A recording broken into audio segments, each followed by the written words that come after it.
From MTN News, this is Montana This Morning. Good Thursday morning at 6 o'clock. Welcome to Montana This Morning. I'm Victoria Hill. Thank you so much for kicking off your day with us. And good morning to Miller here to fill us in on this weather plan. Oh, no way. I tell you right now. These box elders are ridiculous. If I get hit by another one of these bugs, I'm going to go all medieval here this morning. This is insane. I have to go on a killing spree. They're everywhere. So they're not flying in my face while I get ready. I got one coming over here right in the kisser before, man, good night. They've even made their way into my dreams. This is the weirdest dream. Yeah, so I dreamt that we borrowed an animal from the zoo who craved box elder bugs so we can help get rid of them in the studio.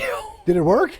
I don't know. I didn't get that far into the dream. I was like, wow. We need to call our buddy up at Zoo Montana and see if they've got anything like an aardvark or an anteater or something like that. This is ridiculous. They're everywhere. This is crazy.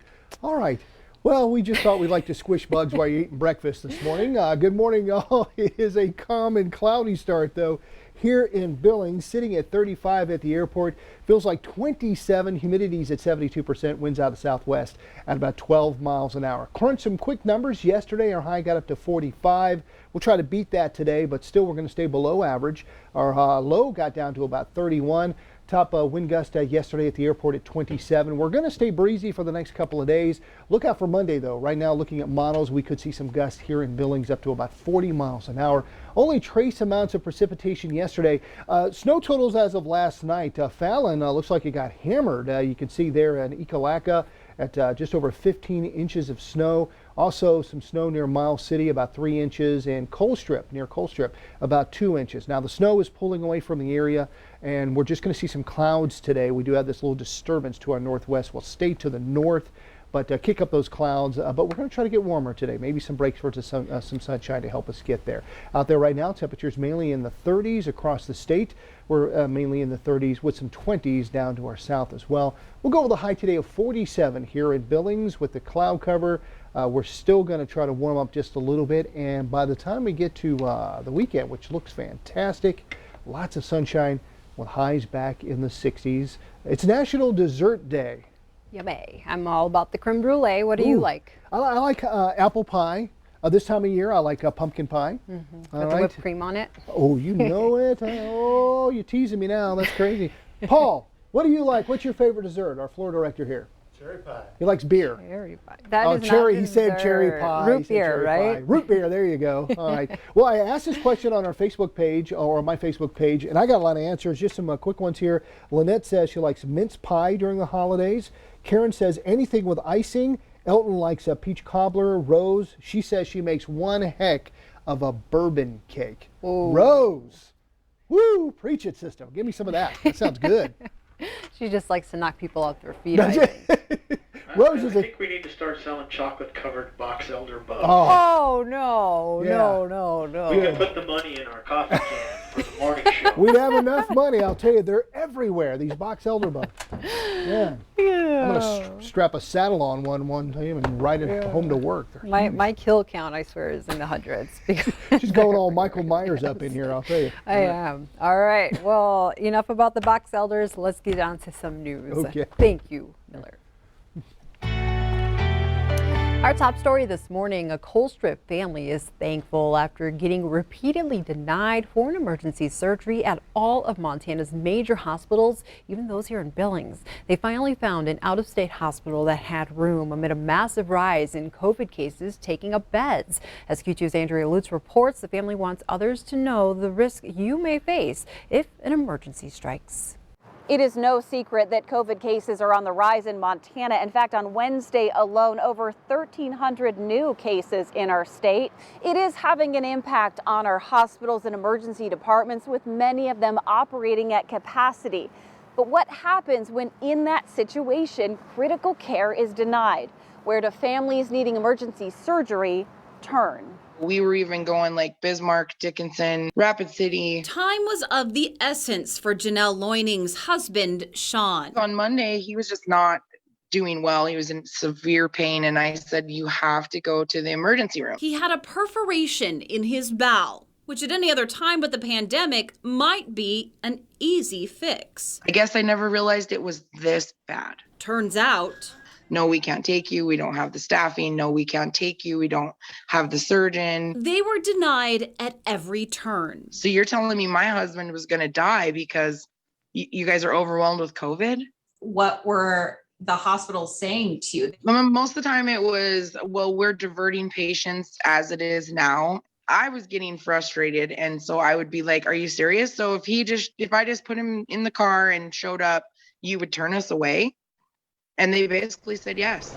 I checked in with both Billings Clinic and St. Vincent. Officials saying extremely high patient numbers across Montana means hospital resources may be stretched at times.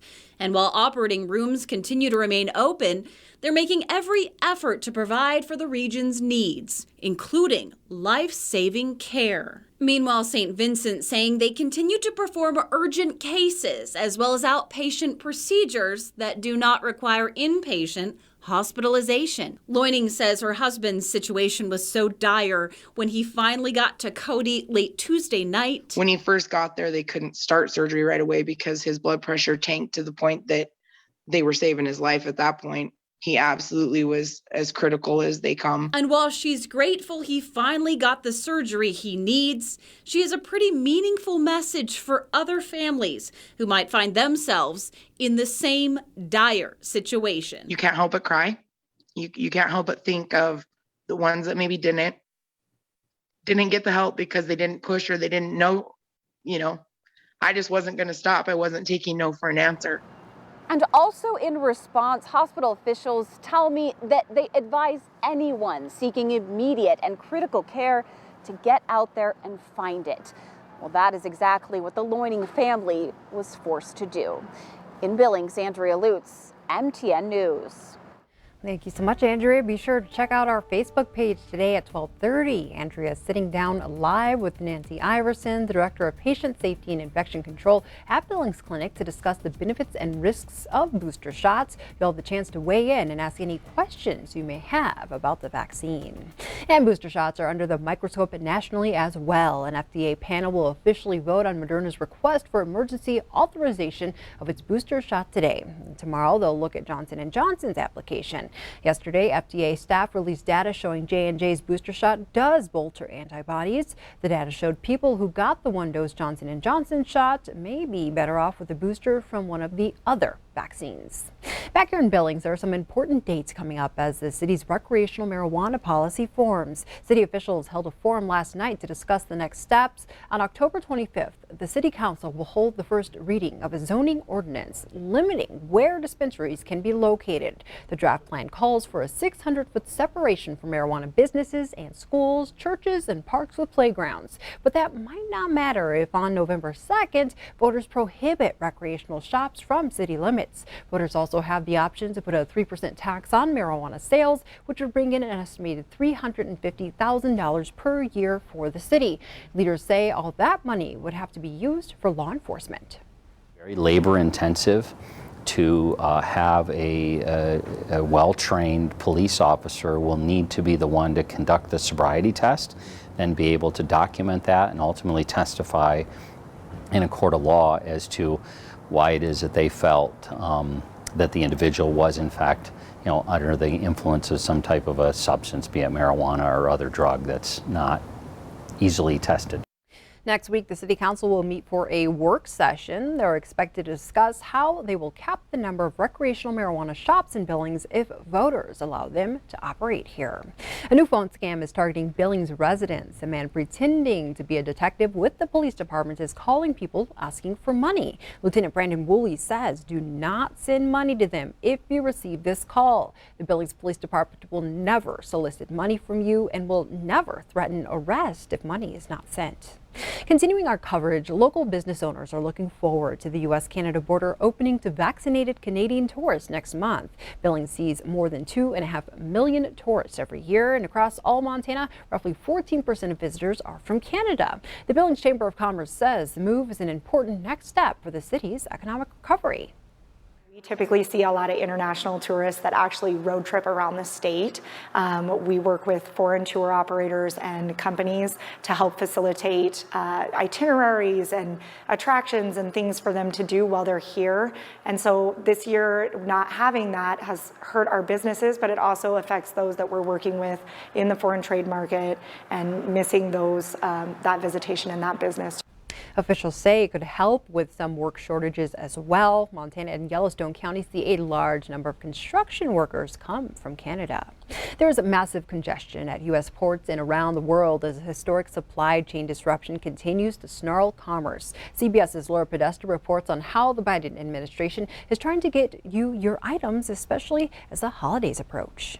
Christmas for our country is just huge. I mean, this is the quarter where people either make it or break it for the vast majority of businesses.